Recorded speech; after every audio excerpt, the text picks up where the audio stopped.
Social Services meeting to order, please. And the first thing I need is approval of last month's meeting minutes. Supervisor Sokol, seconded by Supervisor McDevitt. Any corrections or additions to the minutes? All right, all those in favor? Aye.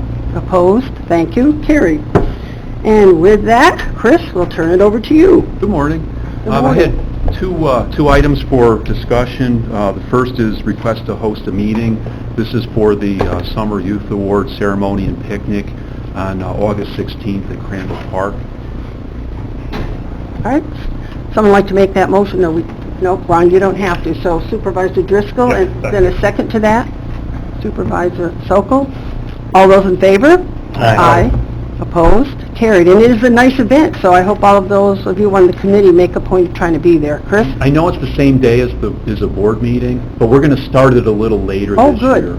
Yeah, it really works best on Friday because that's most of the kids, that's their last day of work. Oh, okay. When we've held the picnic on Thursdays, they won't come to work on Friday. Oh.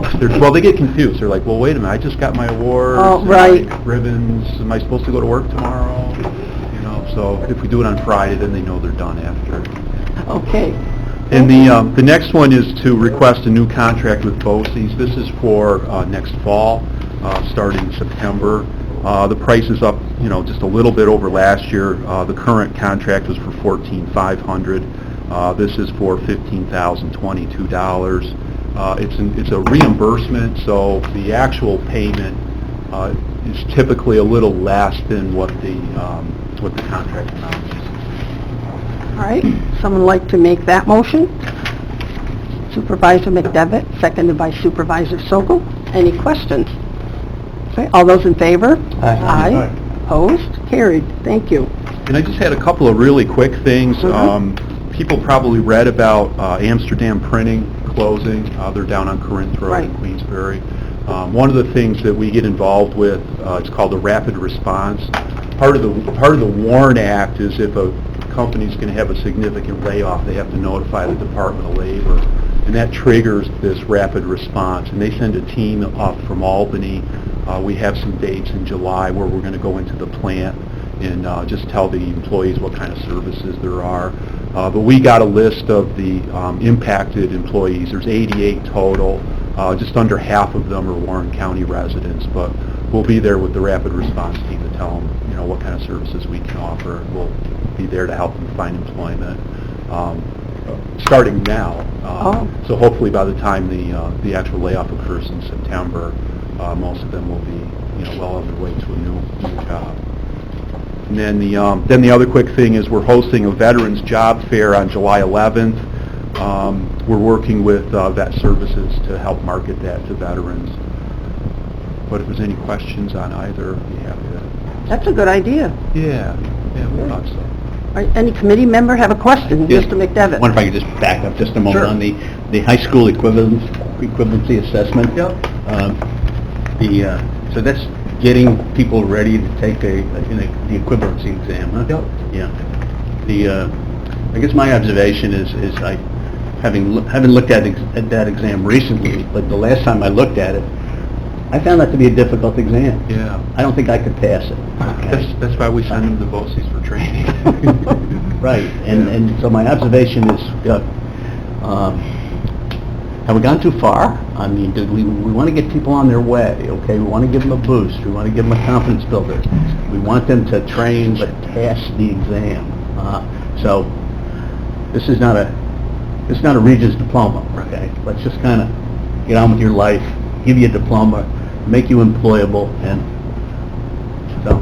So the classes are twice a week, Tuesday and Thursday afternoons from 2 to 4. And so far this year we've had 9 students attend the classes. 6 of them have taken the tests and 5 have passed. So we have a pretty good that's success pretty good. rate. Yeah. And that's really why we do it. And we tell them ahead of time, if you come to class and do the work, you have a really good chance of passing. We have 3 that were scheduled to take it. I can't remember if it's this coming weekend. It's the next. Great. Yeah, but I can certainly give you those numbers. Good, thank you. Any other questions? Yes. Chris, As you move forward with this rapid response team, are there going to be some metrics? Can you kind of keep us up to date in terms of at least the 44 Warren County residents, how they're doing in terms of getting reestablished in the government? Yep, we can do that. You're welcome. No other questions? Guess that's it then, Chris. Great, thank you. Thank you. Chris. Have a good day. All right. Chris and Julie.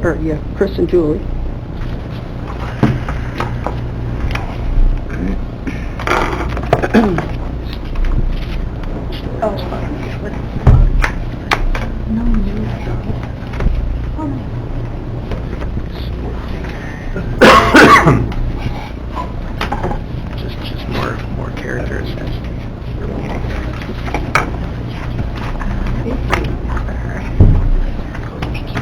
Thank you kindly. How are you? Good. Doing fine. I did enjoy saying this.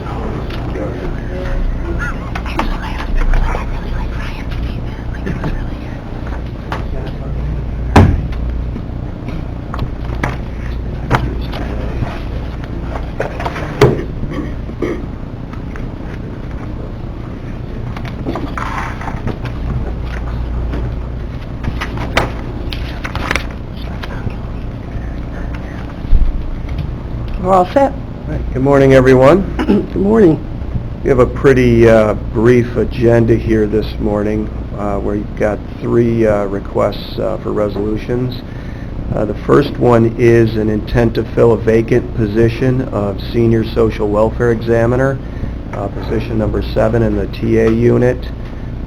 Base salary is $38,225. This is due to a promotion, and it was effective June 19th, 2019. The position is mandated and reimbursed. All right. Someone like to make that motion? Supervisor Sokol? I'll move A, B, C, as long as he wants to discuss them, but they're all mandated and reimbursed. Does anyone have a problem with that? We'll move all three. All right, seconded by Mr. Driscoll. All right, does anyone have any question on the next two? They're just filling positions, they're all mandated and reimbursed. So, Peter, I'm sorry. What is an investigator in the child support collection unit? What does that person do? That is a person who looks into child support issues that might be referred from the courts in situations where someone would not be paying their child support. So what they do is they'll petition the court, and we look into this. Sometimes they do an income execution where the department now steps in and collects the money and delivers it to the parent that is due the support. In other words, what will happen is sometimes they get ordered right initially. It doesn't even end up being an investigation. They just agree to having the support unit take care of it. But the investigators usually get involved when someone is not paying their child support. So what they have to do is research how much money is due. They have to do all the figures. Then it gets put through the courts. There's an income execution. It's kind of a strange situation because the money goes to Albany first, and then so it can be a little bit cumbersome. But once it gets rolling, it's going. But that's what they do. Thank you. You're welcome. All right, does anyone have any question on the third one, the social welfare examiner? All right, then we'll vote on those. All those in favor? Aye. Opposed? Carried. Thank you. That's all I have. I've attached the Commissioner's activities and updates report to the agenda, and I believe Julie has a little bit to go over in regards to the budget. I think I actually do have one other thing here that... I was just going to say, are we doing this? Yeah, Okay. I do have one other item there. Thank you for reminding me of that. My apologies. There is a request resolution to transfer funds in the amount of $50,000 from regular salaries to salaries overtime, and this is to cover overtime costs in the department. All right. Would someone like to make that motion? Supervisor McDevitt, seconded by Supervisor Bramer. Is that overtime in general in all departments, or is there some department in particular that you're doing more than usual? There's been a lot of training this year. Okay. And I think it's going to start winding down because we're really close to full staff, and we've got a really great group of people, I think, that are going to be able to, really put forth a great effort and stick with it and stay with the department. So our hope is that we have less turnover. I think we're really getting to a point where we are having less turnover. We filled all our positions. We obviously have positions that we're asking to fill because of promotions and retirements. But we've had less people leaving the department for other jobs elsewhere the last year.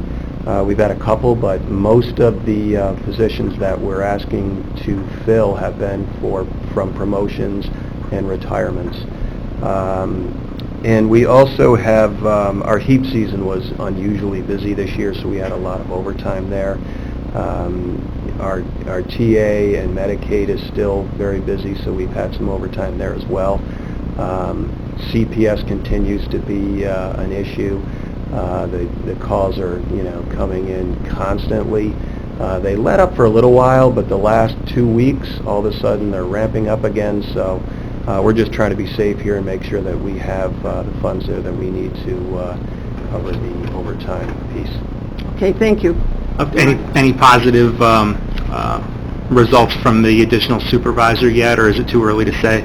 The additional supervisor hasn't been hired yet. I guess it's too early. Actually, an interview this afternoon, but people are very happy about that. As the word's getting out, people are happy. So Great. We're starting interviews today. Okay. So we do look forward to it. I think that's going to be helpful as well. Okay. Thank you. Thank you. I guess, Julie, it's up to you. The revenue and budget report, pretty much on target. Oh, I'm sorry, we didn't vote. You made the motion, second, we didn't vote. All those in favor? Aye. Opposed? Carried. Thank you. Get sidetracked here. Thanks, Julie. Okay, revenue and expenditures, our expenditures are, we're pretty much on target through the 5th month of the year. I don't have any concerns. Revenue's coming in a little bit slow, which it typically does the first half of the year. I just got a letter from the state. They've approved some of our contracts for reimbursement. So hopefully we'll start seeing a little more revenue coming in due to that. And for our overtime, Chris kind of talked about that already. The core training for our caseworkers is winding down. So the $50,000 we're hoping will cover through year end.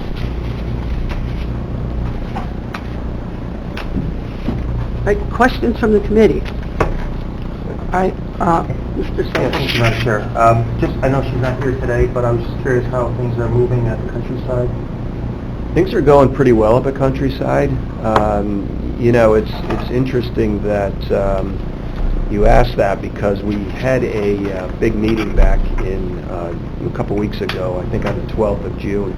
A couple of companies have been involved in doing a building assessment and a hazardous materials assessment. I saw that in your report. And, we got a lot of information out of that.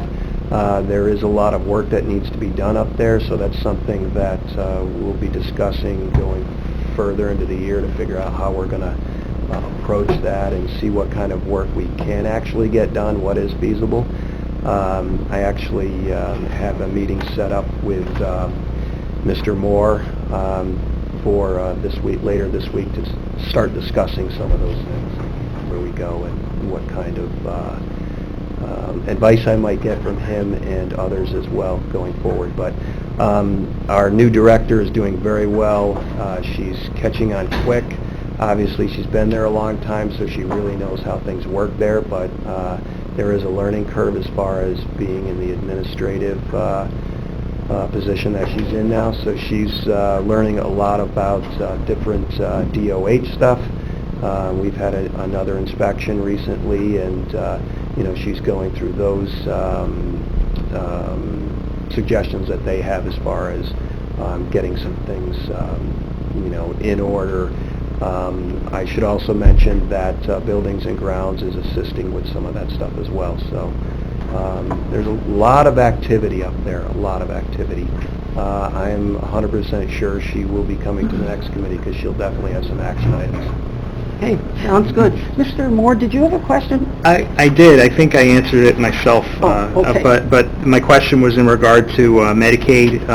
The Medicaid budget for this year was a little more than than last year's total, and we've been waiting for the state to readjust the weekly shares, which may not happen until towards the end of the year.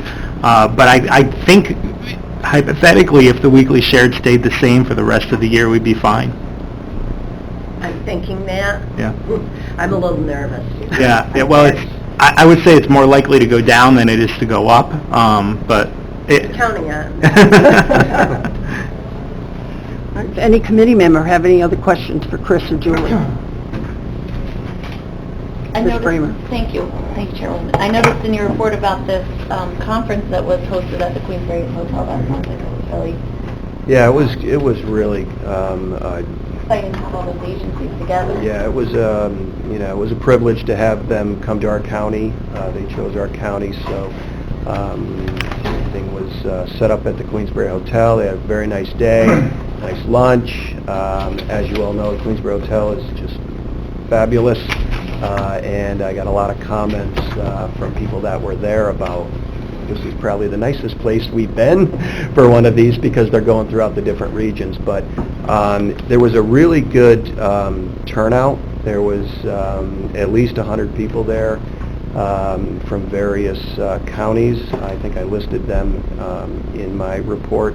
But Department of Corrections was there, OCFS was there, OTDA was there, the mental health people were there, OPWDD was there.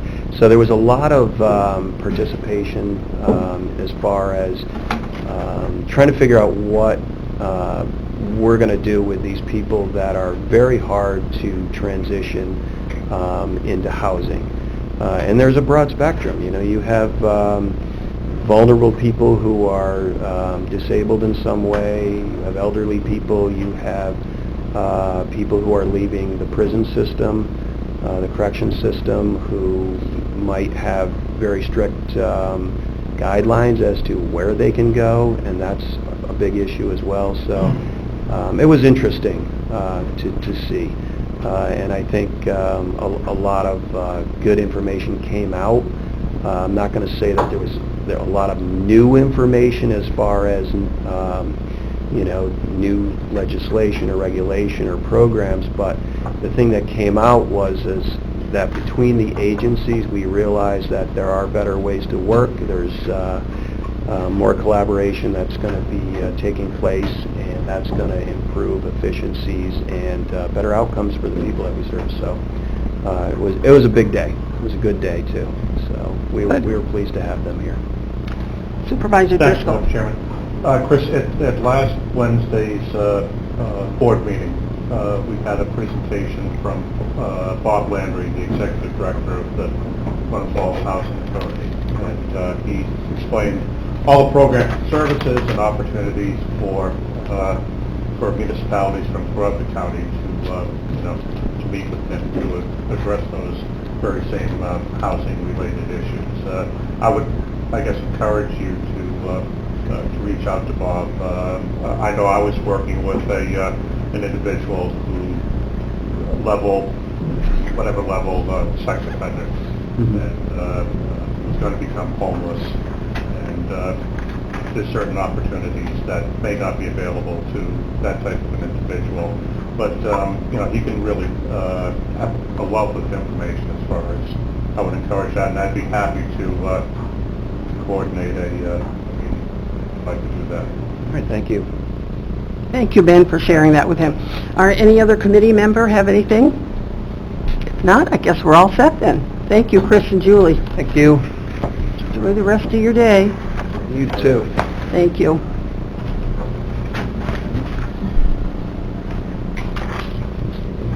You go outside. Okay. Oh, we're doing good on time, look at this. Celebrate. Unusual, isn't it? Huh? Good night. It's a little unusual. Yeah, Having we an event at usually, your oh, we're restaurant done? tonight, huh? No, No, not yet, but we're running 40 How do you even get up? But you can tell Mary's right on the ball. You know, it's funny. Mine is way too early. Oh, I was saying, you're getting a Sean. short Yeah, microphone. that's what I've heard. Stuff over here, so if you ever run short. I know it's his wife, like, they must have been calling from pool, insurance. So I said, "Is this Denise?" She's like, "Yeah, who's this?" And I said, "You don't have any idea who you called from?" I said, "Is this like a robophone?" But, I don't know, she said they're just rolling out numbers and just dialing. They weren't looking at names or anything, just all Republican. And she's like, "Oh, by the way, I'm glad I got you, but, I can't stop by." And I said, "Oh, okay." She goes, There's a party at your thing that they didn't even tell you. So, I said, "Are you?" I said, "Are you bringing like a bunch of..." Yeah. They have a tenure. Puts me in a sticky situation. I'm not the only owner. I said, "I've got another partner." Northern And County, I said, so "We've been through something two in before," and I Wartburg said, and Stony Creek. "Honestly, I'm not Two in comfortable doing North this." Creek. I said, "Mike Roscoe's there. The office at 11, they got Talk to him about finding someplace to go." doing that big stone drive. Yeah, I know both of those guys, you know? I feel like I can do more than This was a, Gonna follow it, gonna follow it. I don't wanna be live in You such... should, that is hilarious. God, it really was. Water was pouring off the hills. I had no idea. This came from a neighbor. Wait, he knows? How do you know? Okay, I think we're all set, so we'll cease with our conversations like that for hours. Bang, bang, bang. I'm going to. Robocalled you? Hilarious. We are now ready, Janelle. All right, good morning, everybody. Good morning. To reintroduce Pat Belden, our Assistant Director of Public Health, just because she's a new face. And also, the rumors are true, there are 2 Janelles in our office. There's actually 3, but this is Janelle Oxford, our Public Health Program Manager. And I brought her up here to kind of help because she's the one that pulls the numbers for our referral report. Wonderful. And she's also the one that's been doing our nurse recruiting. And she also works with the home care nurses with all of our nice equipment that we've been ordering, changing, amending, and ordering more. So she's here for questions. Okay, very good. Thank you for bringing her. So with that, I'll start with our first request for resolution to award bid WC 4819 and authorize agreement with the lowest responsible bidder to provide transportation services to eligible children in early intervention and Committee on Preschool Special Education Programs in Warren County. This is attachment 6. We need a provision for transportation. That's a requirement of the early intervention and the preschool programs. A viable contract is needed to be in place by September 1st to ensure that these services are available. The bid proposal is in process, and the lowest responsible bidder and rates will be known 7/9 prior to the July board meeting, so we'll be able to provide the details of the lowest bidder and the rates before you actually have to vote at the board meeting. All right, so I would like a motion then to approve that. Supervisor Sokol, second by Supervisor Loeb. Any questions? Just have a quick- Supervisor McDevitt. Quick question. For the city of Glens Falls, in terms of the school that actually services those for special education, is that Sanford Street School? It's actually, can be all the preschools. You know, I mean, all the, Glens Falls has a lot of school districts, but it's going out of the main one, I think at Kensington, is where their actual CPSC chair sits. Does Kensington do some of that? You think it changed to Sanford? Okay, I'm sorry, yeah. Sanford no longer has regular...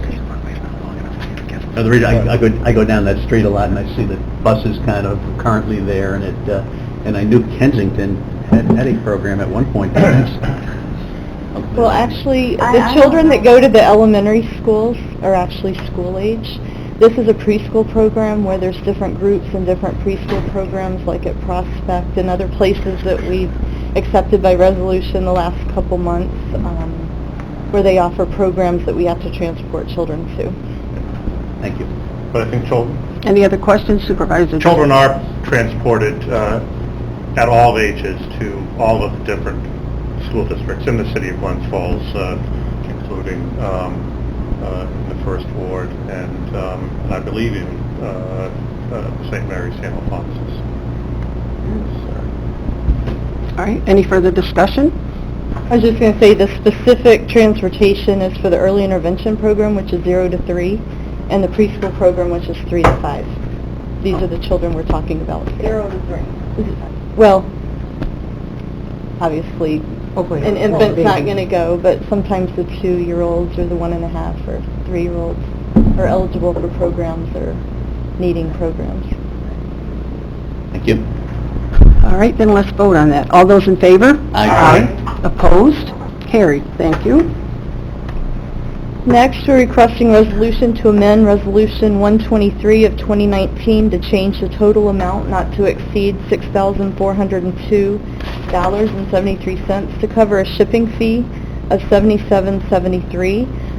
Also, to change the vendor from Honeywell Residio Life Care Solutions to Ademco Inc., doing business as Residio with an E, Life Care Solutions LLC, which is formerly Honeywell, and to change the vendor address to 1985 Douglas Drive, North Golden Valley, Minnesota. Yes, I'll make that motion. All right, you'll make that motion. A second to that motion. Supervisor Loeb. Any further discussion? All right, all those in favor? Aye. Opposed? Thank Carried. Thank you. The next is to request resolution to approve an agreement with Ademco Inc., doing businesses as Residio Life Care Solutions LLC, formerly Honeywell, to purchase 5 additional Tablet A kits to be utilized with our agency's telemonitoring program, not to exceed $6,325 plus shipping, and to approve monthly recurring fees not to exceed $2,100 per year, which will automatically renew annually unless there's more than a 5% increase in recurring fees or written request to terminate in 30 days by either party. This equipment is needed for telemonitoring of our home care patients, which includes recurring monthly fees. The purchase is over $6,000, which requires resolution. We currently purchased 5 tablets with our Resolution 123 of 2019 and are in need of 5 more. The equipment is compatible with our home care agency's electronic medical record, and it's a benefit to our home care patients. We're planning to use New York State Delivery Systems Reform Incentive Program or DSRIP funding for that, and the money is in our budget. All right, Supervisor Sokol makes the motion. A second to that motion. Supervisor Driscoll. Any discussion? That was as clear as mud, right? Yeah. You have a question, Claudia? I do. I guess my question is, it sounds like we've got 5, they're working well, and we want more because they are working. Correct. Okay, correct. Okay, And we have it in the budget right now. And district funding really is where this is all coming from, the district funding that we got. We Okay. moved, last month, we moved $50,000 Right. over to accommodate for these, hoping that, and also we did. And we moved Pixney, which is something that we're going to get into with software that they need to do for us, update, so a bunch of things, but we moved that last month. It was just approved at your board meeting last week. So the funds are already in place, so we can order them. all right, let's vote on that then. All those in favor? Aye. Opposed? Carried. Thank you. And we need to request resolution to renew a contract with New York State Department of Health, their Health Research Institute, to allow for continued funding for the Emergency Preparedness Program for the period of July 1st, 2019 through June 30th, 2020 for the amount of $49,625, which is attachment 11. This grant is utilized to offset staff and program expenses with the State Health Department requirements for emergency preparedness. And just to note, this funding was decreased $2,471 from last year. And it was across the board to all the counties. Oh, okay. All right, someone like to make that motion? Supervisor McDevitt, a second to that. Supervisor Loeb. Any questions for Janelle on that one? All right, then all those in favor? Aye. Opposed? Carried. Thank you. Okay, the last resolution request is to transfer funds. It's attachment 12, and Congress will explain. Basically what it is we have an over budget situation in our health education program. We, when we budgeted, Jana was in there in the budget last year when we did it we had budgeted her for single insurance. the person that now has that position has family insurance, so I have to find money, is what you're going to say, so I found it, and Okay. hopefully, so I'm moving that money over to hopefully cover her health and dental insurance until the end of the year. So I'm moving $8,770. Okay, great. You seem to have a way of finding money for us, though, which is wonderful. We get to November, December, you know? Would someone like to make a motion on that? Supervisor Loeb, seconded by Supervisor Bramer. All right, all those in favor? Aye. Opposed? Carried. Thank you. There are no pending items this month. On to information for discussion and review. Ton's going to cover the report of expenditures and revenues, and also the comparison report, which are attachments 1 and 2. So attachment 1 is our current status of financials. I do want to add, we had changed it just before we were ready to print for all of you, that we had just got last week a check from the state for our 49% for the early intervention program of $239,711.07. So I've added that in here, even though it's just getting posted by the treasurer's office, but I wanted to include it so you could see it. Last year at this time, initially my revenues were off because at this time last year the EI program had 181,000 or so in there. So we're getting 239. This covers from July 1st of last year to May of this year. I don't know why the state does it that way, but almost a whole year before we get the money. But at least we got it. We got notification. I just didn't know how much, but once they told me the check was here, I included it. Regarding salaries again, we are still at this point below last year. Again, we've had, as you know, the shortage in nursing. We still have some shortage in nursing, but we have hired some new people, so that's really good. You will see we're 37.92% of the budget right now, and last year at this time we were 45.29. So we are down. Our regular salaries and our per diem is where we're down. Our overtime still remains about where it's been, again, due to all the crescendo training and everything we've had to do with that. Not so much training, I shouldn't say that at this point, we're trained. It's just getting all the documentation in there and getting it in there correctly. Our comparison from last year to this year on attachment number 2, basically you see the salaries, like I said, equipment was fairly the same. Again, we purchased a car, and you'll be seeing in the next probably month or so another vehicle we'll be getting. Contractual services, again, most of those, with a lot of things, it's due to timing. And our preschool program, again, we're trying to get those invoices slowly. We do have one business, I'll just mention that, owes us a lot of invoices. We can't pay them until their rates are approved with the state. Whatever their situation is on their end, they're not getting that yet, so we are not paying those invoices until we finally get approval from the state. So those are on hold, but we keep working with them, and they keep working, trying to get that done. Employee benefits, again, related to correlation with the salaries being down, and again, bringing year-to-date for our retiree health is $135,770, which is 21.74% of the total benefits. So that gives you a rough idea of where we stand regarding that. Other than that, everything is the same. Okay, question, Ms. Bramer. You said that a lot of the overtime is due to the new charting. Is that going to come back down? We're hoping. We've got a whole list of things we want to talk to Crescendo about, and like I don't know if someone wants to explain it better, but I know like nurses have put in their notes and then they've disappeared, so they have to put them in again, and then they disappeared. So we're working with Crescendo. There's been, well, like last month we said, we've had over 400, I think, year-to-date tickets so far into them for not even a year, and with the last computer system we had 500 total over like 4 years. So we've been working very closely. I offhand don't know the whole program. And Crescendo was the, if you want to say, the sister of the Encore system that we had before.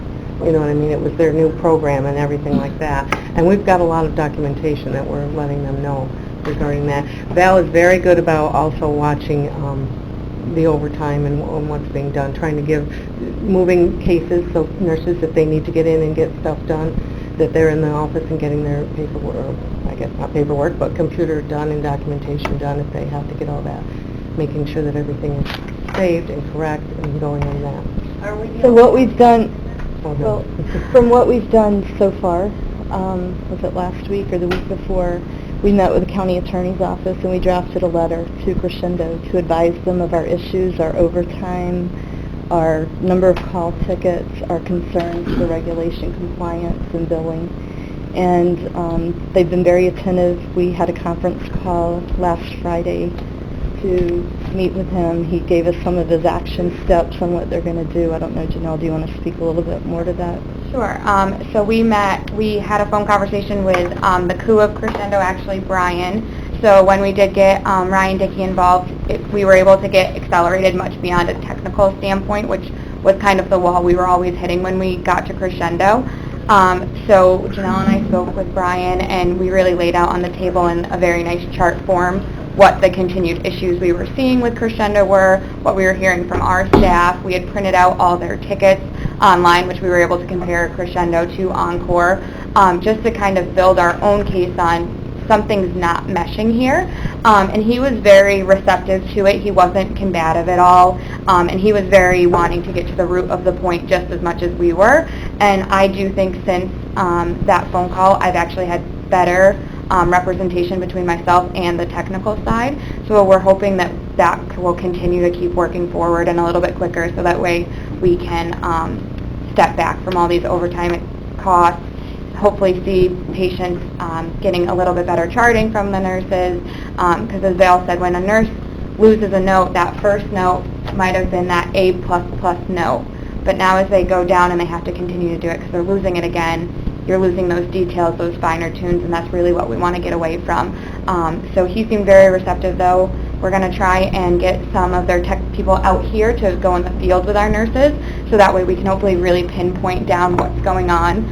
Crescendo we use a lot in disconnected mode all day. So there's a disconnected and a connected mode. Connected, obviously, we're on Wi-Fi.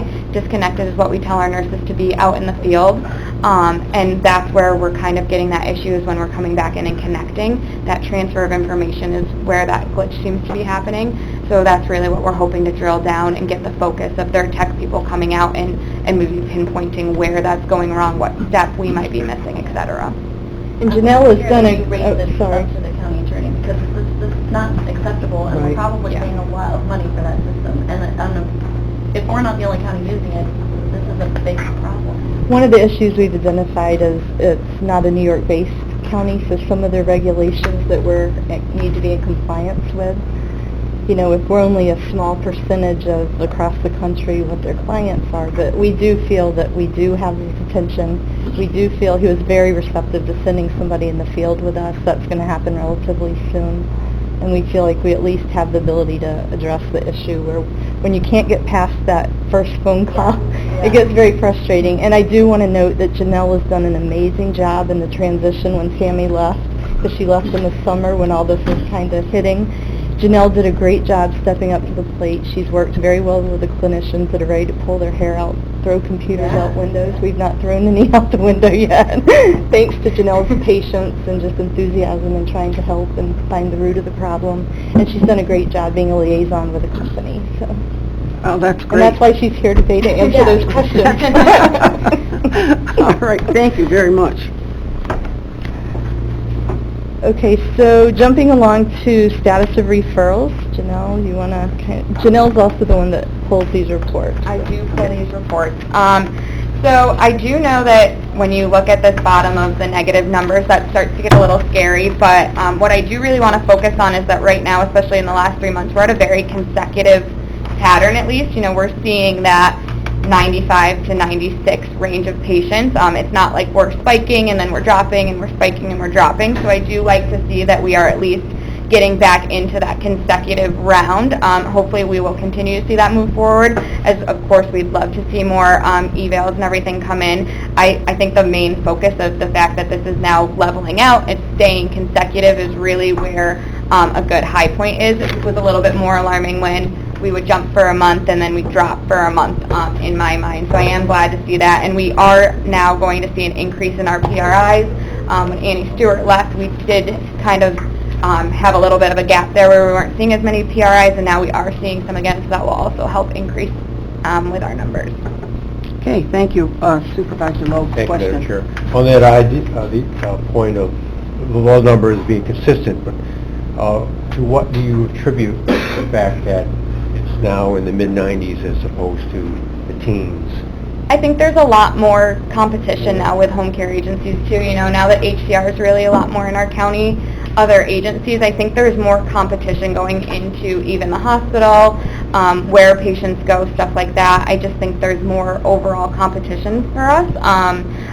You know, we're not turning away anybody, which is always great. So sometimes when we get those spikes, it might be because HCR or another home care agency is at their max. They're not seeing anybody else, whereas we're never doing that. But that's just my perspective. I feel like there's a lot more players kind of in the pond now in the home care realm. We actually have a meeting this afternoon with a lot of the home care agencies and also following up tomorrow morning as well. Tomorrow morning with So an it's good to go to those meetings because we can kind of find what their trends are, and as long as we're kind of consistent with what's going on in the community, we don't seem to be concerned. But if we're seeing a drop and everybody else is seeing a huge increase, Then that's you concerning question. to us. Mhm. Supervisor Logue, Just you to had a follow-up. Yes, thank you, Madam Chair.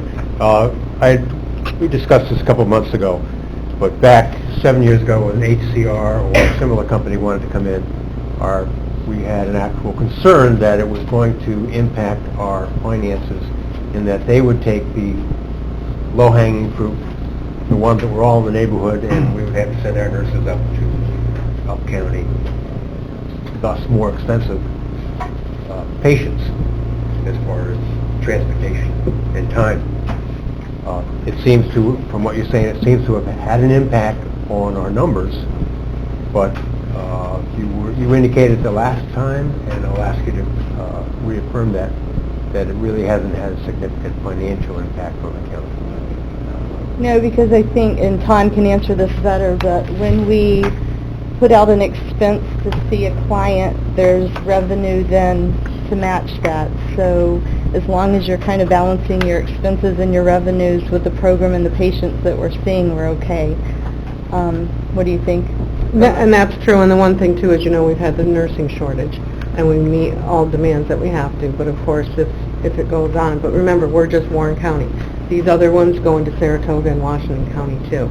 So they're expanding a little bit farther than we are, and we're keeping pretty much, we've been here over 50 years, so I think that, community and the locals do know what we do and how well we've done it. So we do get those referrals still. And we have a liaison in the hospital that works very closely with the staff there and also with patients who have been readmitted and new patients who who've heard about it. So, we're keeping our own. Yes, we knew it would be some kind of an impact, but it hasn't been as big of an impact, which is good as some people might have thought. Good, thank you. Supervisor Driscoll. Thank you, Madam Chairman.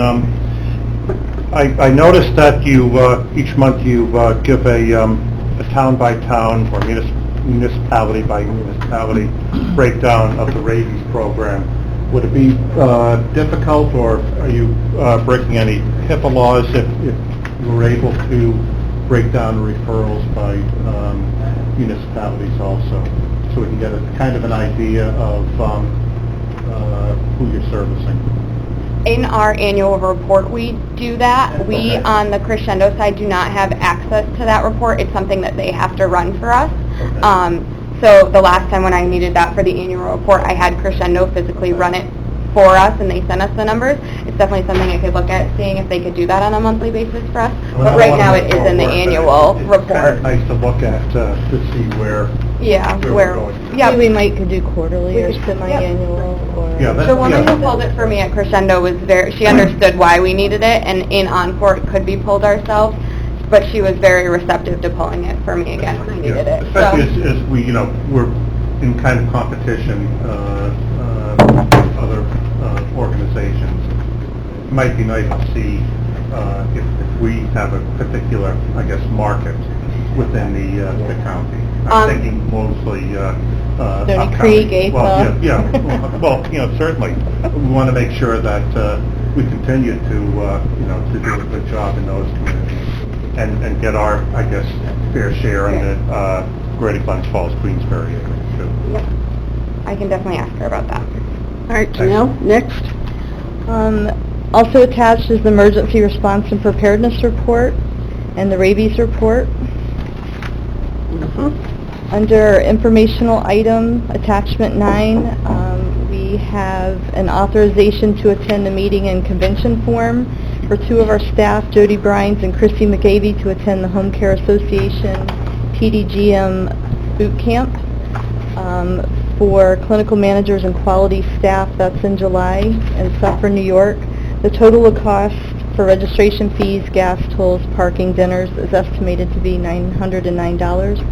The funding is in the budget, and this program will allow our staff to be better positioned to accept the new funding billing revenue stream that starts January 2020. Okay, good. With the staff update, there's currently 2 nurses that are out on extended leave and 1 nurse that's out on intermittent leave. In addition, we recently had one of our newer nurses resign that was still in the probationary period. We're actively recruiting nurses. In your packet, with 10A, you will see, if you want to post in your towns, a nice nursing recruitment page.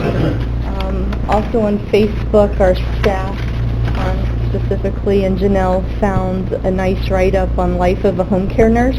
We're not exactly sure who wrote it, but we liked it, tweaked it a little bit, the I's to the We's, and Janelle maybe can speak a little further on that. But just looking at how special and specialized the nurse, that's a home care nurse, that position is. So looking at that and just asking that you maybe take a couple minutes to look at that, because our nurses are very special and we do appreciate them. So currently we have 3 open full-time nursing positions in addition to per diem nursing opportunities, so please help us spread the word. I did put in 2 intent to fill positions that are actually extensions that we did back in November. We now have some interest in nurses wanting to have positions, and now our positions are expiring, so we're asking if we could please bring those forward to get authorization so that I can fill them.